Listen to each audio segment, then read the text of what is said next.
salut les potos, salut à tous nos abonnés. Alors, eh bien les potos, là c'est reparti pour la grande fête du football européen. C'est le retour de la Ligue des Champions. Et cette année, pour cette saison 2022-2023, les portes sont ouvertes aujourd'hui. Et pour le premier match, comme un match d'ouverture, pour entrer dans cette compétition, nous avons le champion en titre, le Real de Madrid, qui se déplaçait du côté de l'Écosse sur le FC Celtic. Alors, que s'est-il passé au cours de cette rencontre, les potos? Nous allons en débattre tout à l'heure. Quant au Paris Saint-Germain recevait la Juventus de Turin et Manchester City se déplaçait du côté de l'Espagne chez le FC Séville. Les potos, vous le savez tous. Avant d'entrer dans le but du sujet, on s'est dit juste après ceci. Alors les amis, comme annoncé dans le sommaire, aujourd'hui c'était la première journée de la Ligue des Champions édition 2022-2023 et à cet effet, nous avons le champion en titre, le Real de Madrid, qui se déplaçait du côté de l'Écosse sur le FC Celtic. Alors, début de match vraiment très compliqué pour le champion en titre, le Real de Madrid. Le Real commence tout de suite avec une forte pression du public. On le sait très bien les potos. Le Celtic Park est vraiment un stade, un terrain vraiment difficile pour tous les adversaires qui se déplacent du côté de l'Écosse. On le savait tous déjà. On le sait que aussi le Celtic FC est vraiment difficile à jouer à domicile. Donc le Real commence avec une forte pression dans une ambiance vraiment de folie, avec un public vraiment qui est en effervescence derrière son équipe, soutenir son équipe. Et sur le terrain également, cela se concrétise dès l'entame de la rencontre. On voit tout de suite l'équipe du Celtic FC qui met tout de suite la pression sur le Real de Madrid. Alors le Real de Madrid est acculé dans sa défense. Ils subissent. Tout de suite, le Celtic enchaîne corner sur corner. Mais nous connaissons très bien cette équipe du Real de Madrid, les potos. C'est une équipe qui a la capacité de pouvoir résister, de pouvoir supporter la pression, les assauts offensifs. Mais le Real a subi sans toutefois fléchir genou. Et on le sait tous, les potos, c'était vraiment une première mi-temps compliquée pour les Madrilènes. En première mi-temps, on a vu vraiment une équipe du Celtic FC qui s'est créé beaucoup d'occasions. Mais le Real est resté dans sa dynamique comme si c'est lors de ses plus grands matchs ces derniers temps. On le sait tous, le Real a cette capacité, les potos, de rester serré, même quand c'est compliqué. C'est vrai que défensivement, en première mi-temps, on a vu la charnière centrale du Real de Madrid, David Alaba et Eder Militao, qui ont été vraiment mis à rude épreuve à plusieurs reprises, mais n'ont jamais fléchi, n'ont jamais cédé. Le Real n'a jamais fléchi. Thibaut Courtois, comme d'habitude, a été toujours solide sur sa ligne de but. On a vu un Real de Madrid qui a résisté jusqu'à la mi-temps. Alors je pense qu'au retour des vestiaires, Carlo Ancelotti a vraiment remis les pendules à l'heure. Il a tout de suite procédé à un changement au niveau de sa défense centrale, comme je l'ai dit. En première mi-temps, franchement, Eder Militao était vraiment en difficulté. Et tout de suite, Carlo Ancelotti a fait les changements. Il a fait entrer Anthony Rüdiger. Alors aujourd'hui, l'entrée de Rüdiger a permis de stabiliser un tout petit peu la défense centrale du Real de Madrid, ce qui a permis au Real de commencer à sortir un tout petit peu. Mais je pense que cela n'a pas empêché l'équipe du Celtic FC de continuer à mettre la pression. Ils se sont créés encore d'énormes occasions. Les potos, je pense que cela, il y a longtemps que cela se trouve sur le bord de mes lèvres. Je me forçais de ne pas le dire, de ne pas le faire sortir, mais je pense que finalement, je vais le dire.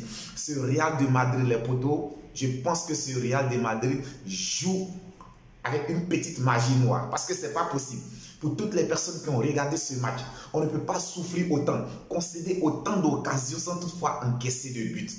C'est pas possible. Avec des actions franches de but, des actions très nettes. Le Celtic FC a vraiment donné tout ce qu'il pouvait donner en première mi-temps. Et même à la reprise, au retour des vestiaires, ils ont donné tout ce qu'ils pouvaient donner. Ils ont mis une forte pression sur cette équipe du Real de Madrid. Ils se sont créés de véritables occasions, mais sans toutefois pouvoir trouver le chemin des filets. Le Real de Madrid, je pense que les potos, le Real de Madrid a sa petite portion de magie noire de côté. Sinon, c'est pas possible. Le Real joue tout sauf le football, les potos. Je pense qu'il y a de la magie quelque part. Il y a longtemps que je voudrais vraiment faire sortir cela, mais je me retenais. Mais aujourd'hui, je suis dans l'obligation, je suis obligé de le faire sortir, les potos. Alors aujourd'hui, point noir côté madrilène, c'est la sortie de Karim Benzema sur blessure. Alors dès que Karim Benzema est sorti, il a été remplacé par Eden Hazard. Je pense que ça a permis au Real de Madrid de continuer de jouer. Le Real de Madrid a été en souffrance. On le sait très bien, on connaît l'apport de Karim Benzema au sein de l'effectif du Real de Madrid. C'est quelqu'un par ses mouvements, par ses manières de décrocher, il permet au Real de Madrid d'avoir du mouvement dans le jeu du Real de Madrid. Il permet de créer de l'espace dans le dos de l'adversaire. Alors quand Karim Benzema est sorti et que Eden Hazard est entré, on a vu que le jeu du Real de Madrid était un peu figé. Le jeu était figé, il n'y avait pas de mobilité, il n'y avait personne pour essayer de créer la mobilité, pour donner de l'espace, pour créer de l'espace pour les autres. C'était vraiment compliqué pour le Real de Madrid, mais on le sait tous les potos, comme je l'ai dit, c'est une équipe du Real de Madrid qui sait toujours à quel moment elle doit frapper son adversaire, à quel moment il faut réagir. Le Real a cette maîtrise, a cette patience. Ils ont aujourd'hui cette culture de savoir, d'accepter d'être dominé et de pouvoir frapper l'adversaire au moment où l'adversaire s'attend le moins. Je le disais dans mon débrief avant-hier, quand tu finis de jouer contre le Real de Madrid, tu t'assois et que tu analyses tout le match, ben tu vois que ce Real ne méritait pas de te battre. Ce Real, tu ne méritais pas de perdre le match face à ce Real de Madrid. Eh bien, les amis, c'est comme ça. Je pense qu'aujourd'hui, c'est ce qui fait la force du Real de Madrid. Ils te donnent l'impression que tu peux les battre. Ils te donnent l'impression que tu as le dessus sur eux. Et au moment où tu te découvres, c'est à partir de ce moment que cette équipe te frappe et cette équipe te fait du mal dans ton dos. C'était le cas aujourd'hui. Au moment où Celtic pensait vraiment prendre le dessus sur le Real de Madrid, au moment où ils ont commencé à accélérer, ben, ils ont oublié un tout petit peu les arrières. Et sur une petite contre-attaque, on le sait tous, Federico Valverde, il va vraiment très très vite. Alors sur une passe lumineuse qu'il a offert à Vinicius Junior, qui a permis d'ouvrir le score pour le Real de Madrid. Ben, à partir de ce moment, je pense que tout a été vraiment facile pour le Real de Madrid. Le Real de Madrid a commencé à dérouler tranquillement. La seule note positive, ce que je retiens aujourd'hui, les potos, je dirais que c'est le véritable, je ne sais pas s'il faut dire véritable, mais c'est le retour de Eden Hazard. Eden Hazard a été passeur et buteur. Le fait de retrouver Eden Hazard, passeur et buteur, ben je pense que vraiment c'est de très très bon augure pour le joueur, parce que c'est un joueur vraiment qui est rempli de talent et on espère tous qu'il retrouvera son meilleur niveau. On espère qu'on retrouvera tous le Eden Hazard que nous avons connu à Chelsea FC. Donc les potos, ce qu'il faut retenir, c'est que le champion en titre, le Real de Madrid, débute très bien sa saison de Ligue des Champions 2022-2023 en allant s'imposer à l'extérieur face au Celtic FC sur le large score de 3-0. Concernant Karim Benzema, il est sorti sur blessure, les potos. On ne sait pas encore la gravité de sa blessure. Sera-t-il de retour dans les tout prochains jours, oui ou non? Je pense que nous serons là les prochains jours pour vous donner plus d'informations sur l'état de santé de Karim Benzema. Donc, toujours au cours de cette rencontre Celtic FC Real de Madrid, il faut noter le très très gros match de Luka Modric. Les potos, je dirais qu'à 36 ans, ben, le Croate ne cesse de nous surprendre. Il a été pour moi, à mon avis, je pense qu'il a été l'homme du match.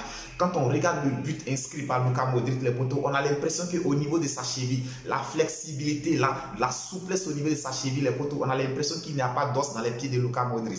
En tout cas, vraiment, je dirais qu'aujourd'hui, c'est une pièce maîtresse malgré son âge. Il est incontournable au sein de cette formation du Real de Madrid. Donc, très très bon début de campagne européenne pour le champion en titre, le Real de Madrid, qui s'impose largement du côté de l'Écosse face au Celtic FC sur le score de 3-0. Ensuite, nous avons le Paris Saint-Germain qui recevait la Juventus de Turin. Ben, très très bon début de match des Parisiens qui déjà à partir de la 25e minute, les Parisiens menaient déjà sur le score de 2-0. Les potos, il faut noter que le doublé, il faut noter le doublé de Kylian Mbappé, ben, l'attaquant providentiel, la star du Paris Saint-Germain. Alors sur le premier but du Paris Saint-Germain, nous assistons à une complicité entre Neymar Junior et Mbappé. Je pense que les embrouilles entre les deux joueurs en début de saison, ben, beaucoup auraient pensé que ça aurait vraiment un incident sur la complicité entre ces deux joueurs. Mais je pense qu'ils font vraiment cas de beaucoup de professionnalisme. Aujourd'hui, nous sentons vraiment une complicité, une entente parfaite entre le trio d'attaque du Paris Saint-Germain, c'est-à-dire Kylian Mbappé, Neymar Junior et Lionel Messi. On sent vraiment une complicité entre ces trois joueurs. On voit que ces trois joueurs ont vraiment du plaisir à jouer ensemble. Et cela, quand c'est comme ça, je pense que les potos, ben, les adversaires du Paris Saint-Germain cette année auront vraiment gros à faire face à cette équipe du Paris Saint-Germain. Donc le Paris Saint-Germain a battu la Juventus de Turin sur le score de 2-1. Ensuite, nous avons Manchester City qui est allé s'imposer du côté de l'Espagne face au FC Séville sur le large score de 4-0. Erling Haaland a été double buteur. Je pense que vraiment, il n'arrête pas d'enfiler les buts au sein de cette formation de Manchester City. Et tout simplement, c'est parce que le football produit par Manchester City aujourd'hui, je pense qu'avec cette intelligence que Haaland a dans le placement dans le jeu, cette efficacité devant les buts, je pense que cette année, il est parti pour battre tous les records du côté de Manchester City. Ensuite, les potos, nous avons le Dynamo Zagreb qui a battu l'équipe de Chelsea sur le score de 1-0. C'est la première grosse surprise de cette première journée. Les Blues de Chelsea sont allés s'incliner du côté de Dynamo sur le score de 1-0. Il faut noter que le portier sénégalais de Chelsea, Edouard Mendy, était sur les bancs de touche. Je pense qu'il paye un tout petit peu ces nombreuses erreurs qu'il a commises en championnat, en début de championnat. Edouard Mendy a vraiment commis beaucoup d'erreurs et je pense qu'il est en train de payer ces erreurs. On espère tout simplement qu'il retrouvera le plus tôt possible sa place de titulaire au sein de cette formation. Sur les poteaux, nous avons le Borussia Dortmund qui a battu Copenhague sur le score de 3-0. Nous avons le Benfica qui est venu à bout du Maccabi Haïfa sur le score de 2-0. Et l'AC Milan est allé faire match nul du côté du RB Salzbourg sur le score de 1-partout. Les potos, c'était tous les matchs de cette première journée. La suite et fin de cette première journée, ce sera pour le mercredi. Déjà à partir de 17 h, nous avons certaines rencontres. On se dit donc à demain mercredi pour la suite des matchs de cette première journée. Les potos, c'est une chaîne, un seul endroit où vous pourrez vivre toute votre passion, tous les résultats, tous les débriefings des différents matchs de la Ligue des Champions 2022-2023. La seule adresse est l'équipe débrief connaisseur qu'on est. Quant à moi, j'ai été très heureux de vous partager ce moment avec vous. On se dit à très bientôt pour d'autres débriefs. D'ici là, portez-vous bien, que Dieu vous protège.